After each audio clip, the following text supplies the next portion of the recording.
Sophie Cunningham has broken the internet in multiple ways over the last day. All right, the other day before the Chicago Sky game, this Barbie, and let's be real, let's be honest. If you were going to cast somebody as Barbie, there's a good chance you'd take a long, hard look at Sophie Cunningham. What happens when a $5 fast food shirt outsells an entire league's tickets? You're looking at the explosion that just detonated the WNBA's carefully constructed facade. Sophie Cunningham walked into Barbie night wearing 4 words, "Hot girls eat Arby's," and instantly rewrote the league's playbook. But this isn't just about a slogan tee. Hidden in the crispy chaos of curly fries and roast beef lies a scandal the WNBA never saw coming. Stick around, because by the end, you'll see why 8 Locks fans are screaming for change and why someone's fighting to silence it. Drop a like if you're ready for the real story. Number one, let's start with what happened yesterday, because she has gone viral, all right? She's gone viral over hot girls eat Arby's. Yeah. She was wearing this outfit, this arrangement into the Chicago Sky game. Of course, the Indiana Fever, I would like to say, beat the brakes off the Sky, but really it felt like they underachieved a good bit yesterday. Rewind 2 years. The WNBA didn't just evolve, it mutated. Games faded into background noise while social media theatrics hijacked the spotlight. Suddenly, the real competition wasn't on the court. It was in comment sections and stage beefs. Players prioritized TikTok duets over double-doubles, celebrating 20-point losses like victories if the dance went viral. Eyelash extensions grew longer than assist records, and PR teams manufactured rivalries thinner than the foam in arena beers. The league's unwritten rule? Dribbling optional, drama essential. Sophie Cunningham's t-shirt became a marketing phenomenon. Sophie Cunningham currently plays for the Indiana Fever and has now become one of the most recognizable WNBA players. And for Barbie night, she pulled up wearing a shirt that said "Hot girls eat Arby's," and the internet lost it. But here's the real backstory. A few months earlier, Sophie posted a video rating Arby's. And that video was just her being authentic in herself. And that puppy went viral. I think I'm gonna go ahead and give Arby's a solid 9 out of 10. Then following this, the phrase "hot girls eat Arby's" started flying around. And it turns out that Arby's has been saying this since 2023. Even referees seemed distracted, calling fouls based on clout, not contact. Then came Sophie Cunningham. No glitter, no script, no apologies. While others arrived with entourages and ring lights, she brought Missouri grit and a thrift store vibe. Her pre-game ritual? No glam squad sessions, just lacing up sneakers and re-watching defensive plays. When the Arby's shirt dropped, reporters swarmed. Is this a brand deal? A statement? Her reply was a shrug. It's just me. That casual authenticity detonated like a grenade in the league's echo chamber. To the arena yesterday, wearing that. There she is right there. Let's just bring this up. Over at Tater Report. There she is right there. Hot girls eat Arby's. I can only imagine, and I have no idea. I would assume this is some kind of sponsorship with Arby's, right?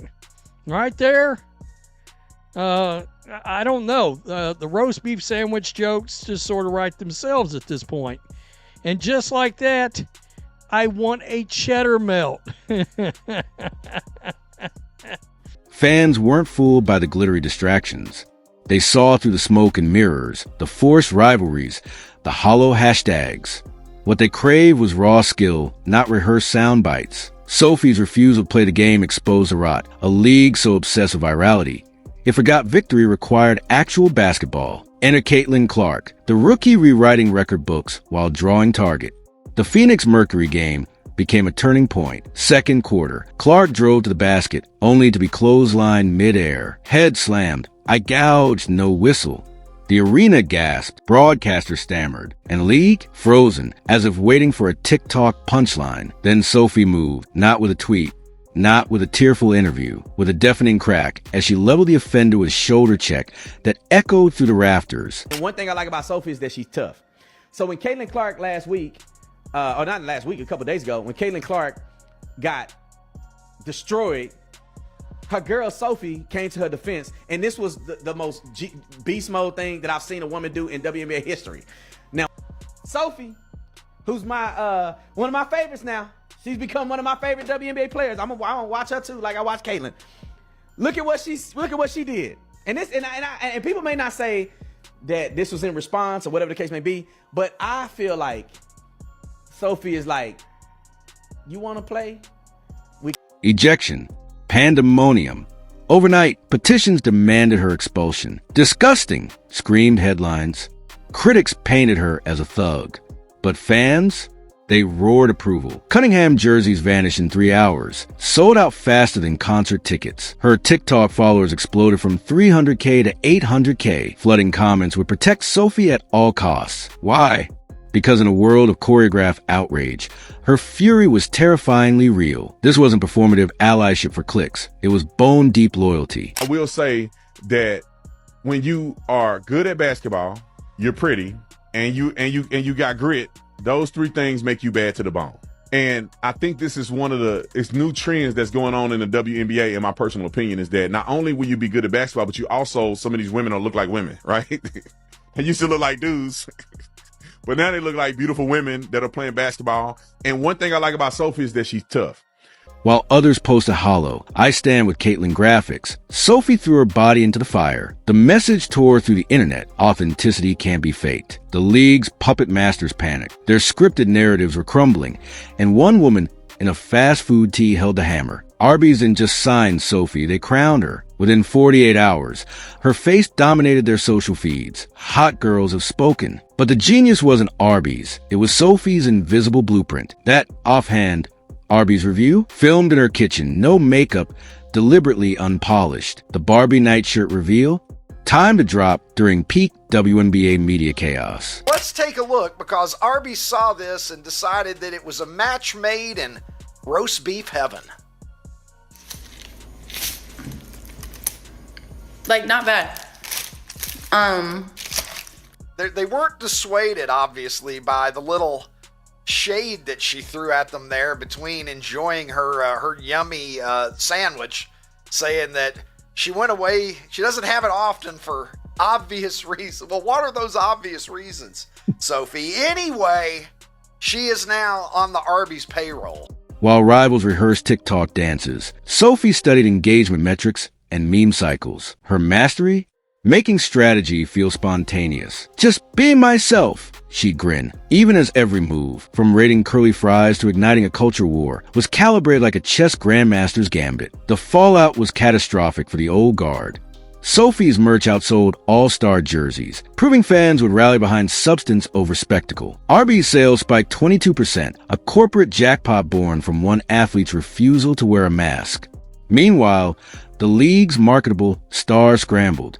Their forced viral moments fell flat. Their endorsements felt like commercials. Sophie's victory wasn't just financial, it was philosophical. Caitlin Clark's teammate Sophie Cunningham's jersey has officially sold out on the Fever website. And this comes the same week as the chippy foul that led to some ejections at the end of the game. It was a bit of a revenge foul taken up for Caitlin Clark after a hard foul on the other end. And then immediately a petition online from the Caitlin Clark haters to have Sophie Cunningham removed from the WNBA. They're trying to get folks to sign it. They said what she displayed tonight was disgusting. And yeah, it was a hard foul, but now it has the Caitlin Clark fans rallying around her, buying up her jerseys to the point they've officially sold out. Fortunately for this petition, I think they just turned Sophie Cunningham into a new WNBA A-list superstar.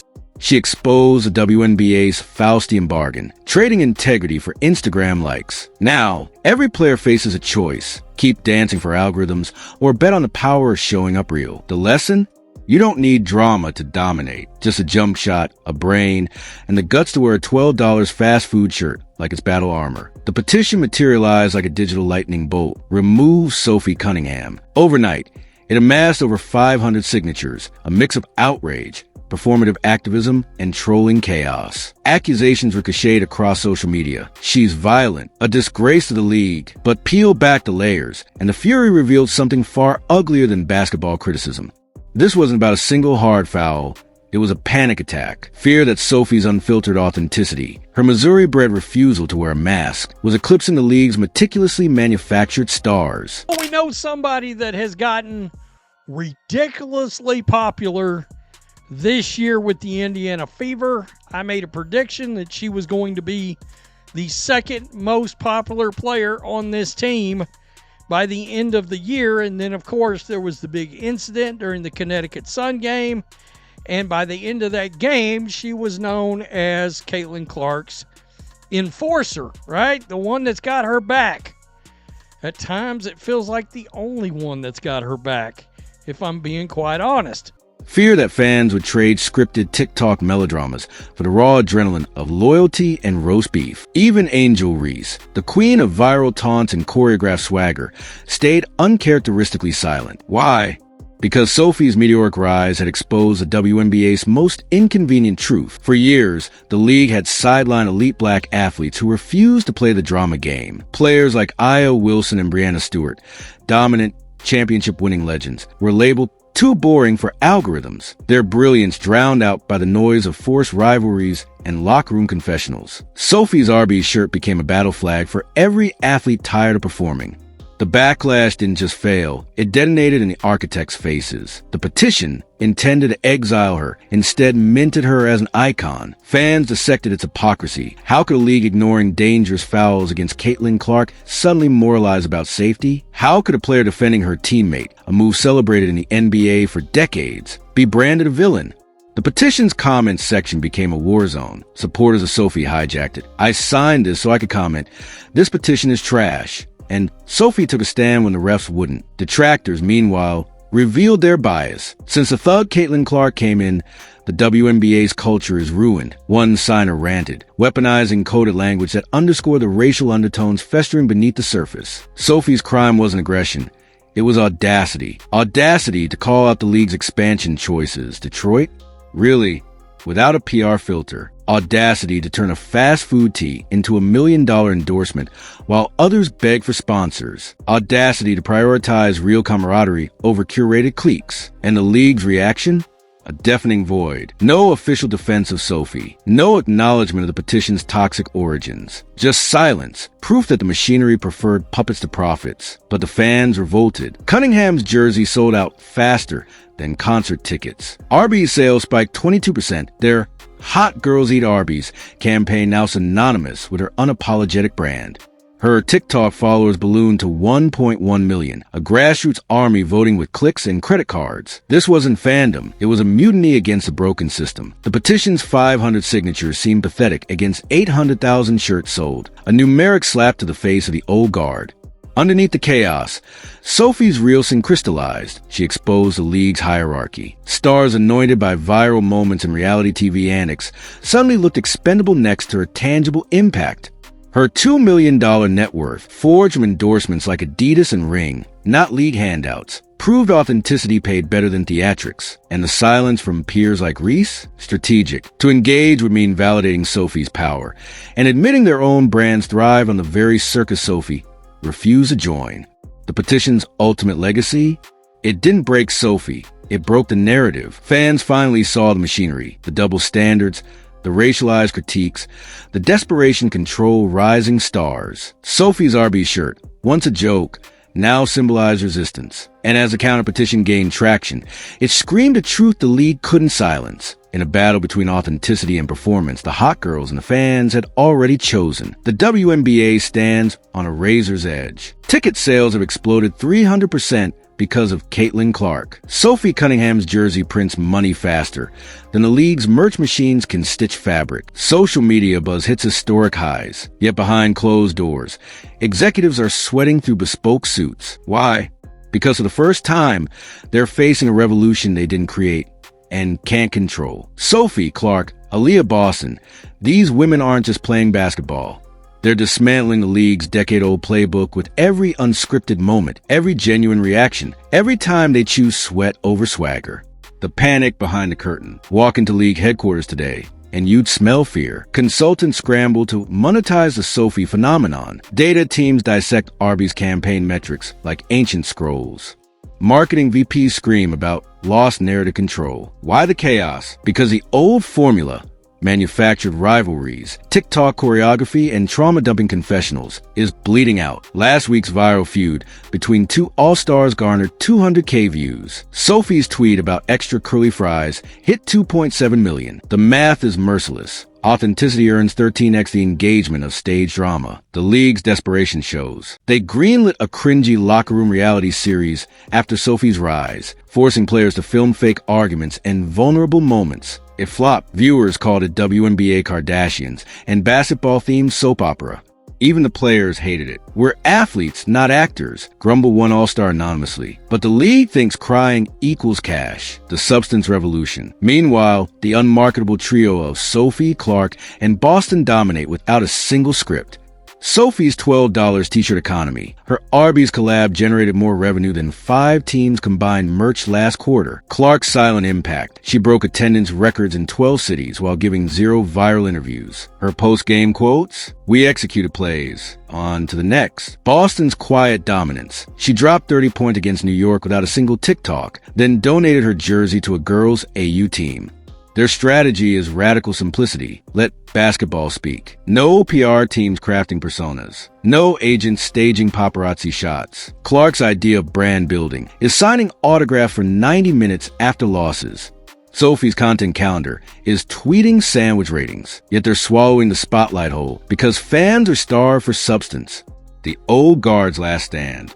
Watch the league's fading stars, and you'll see panic masquerading as confidence. Forced rivalries. 2 top players coincidentally wore matching Nobody's be asterisk shirts days after Sophie's foul. The hashtag trended for 3 hours until fans noticed the shirts were $150 designer items gifted by a brand. Clickbait collapses. A veteran all-star live-streamed her emotional breakdown after a loss. Comments flooded. We've seen this 4x this season. Get new material. Confessional cringe. A team-produced series showed players venting in locker rooms with visibly staged lighting and mics. Reddit eviscerated it. This isn't the real Housewives of Phoenix. Their tactics reek of extinction. Algorithms reward novelty, and fans now scroll past choreographed angst straight to Sophie's latest Arby story. The Sophie effect, by the numbers. The league can't ignore the tsunami. Metric pre-Sophie today. Jersey sales fever. 18,000/month 210, 000/month. Average. TikTok engagement 7.2%, 38.1%. Corporate sponsorships 4 new, 2023, 27 new, 2024. Youth camp signups 1,215,000. Source: internal WNBA analytics. Leaked to press. Sophie's 800,000 shirts didn't just break records. They exposed a tectonic shift. Gen Z fans plaster comments like, "Stop trying to make fetch happen. We want real." The brutal choice: evolution or extinction. The WNBA faces 2 paths. Path 1. The authenticity uprising. Demote drama-focused producers. Spotlight players' skills, not scandals. Let organic moments, like Sophie's Arby's love, thrive without interference. Potential outcome: global fandom surge. Mainstream sponsorships. Cultural relevance beyond women's sports. Path 2. The sinking ship strategy. Double down on reality content. Pressure players into viral beefs. Marginalize boring stars like Boston. Potential outcome: fans migrate to college basketball.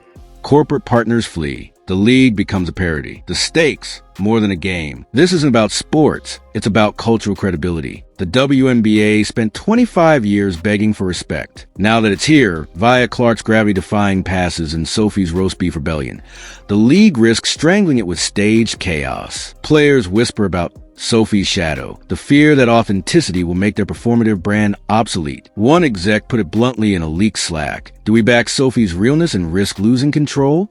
Or clamp down and become a WNBA-themed TikTok circus? The unforgiving countdown. Fans already vote with wallets. Sophie's jerseys outsell the entire All-Star roster. Clark's games outsell Beyoncé concerts in the same arenas. The message screams from every metric: we reject the puppet show. If the league silences Sophie to preserve brand safety, they won't just lose fans, they'll lose their soul. But if they embrace her revolution, they could spark a sports renaissance where talent trumps theater. The clock ticks, the cliff edge crumbles, and somewhere in Indiana, a woman in a fast food shirt keeps shooting jumpers, unaware she holds the league's survival in her hands. Sophie Cunningham's Arby's shirt did more than break the internet. It held up a mirror to a league lost in its own reflection. For years, the WNBA begged for attention, then cringed when real players seized it. Now, the math is undeniable. 800,000 shirts don't lie. Authenticity outsells acting. Talent transcends TikTok. And if the league keeps betting on chaos over Cunningham, that shirt won't just be a meme. It'll be a funeral shroud for everything they sacrificed to the drama gods. What's your take? Was Sophie's rise genius or a wake-up call? Sound off below and subscribe. Because this story, it's only getting hotter.